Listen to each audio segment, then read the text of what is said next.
What everyone has said already, which for me I understood immediately, that you're trying to raise a group of, not just a particular group, but Nigerians to be, in our conversations, to be more fact-driven, credible.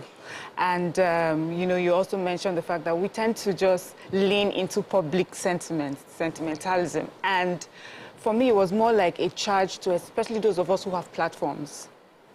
And when we speak, are we really honest that we are brave enough to speak credibly, even when it's not what the public is expecting us to say, or even when the public is finding it hard to receive?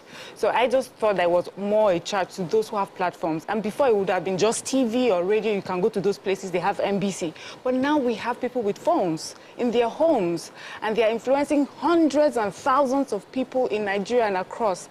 You know, so what do you hope, you know, someone with a phone that gets this book would learn from your book? Well, I do hope that there will be the discernment to decide whether to push something as fact or to caution your audience to say, I can't verify this, but I heard it.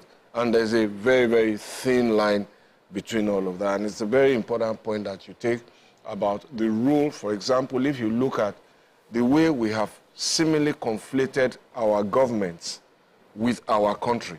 Yeah. So every time our government lets us down, is the country that we throw under the bus. But the country has done nothing to us. Nigeria has done nothing to us. I read, you know, that thing just said now. I read it in page 94. Yeah. And I was going to use it as my closing remark, but since you mentioned it, let's go there. Let's go there. And it made me cry when I read that part, like a tear dropped.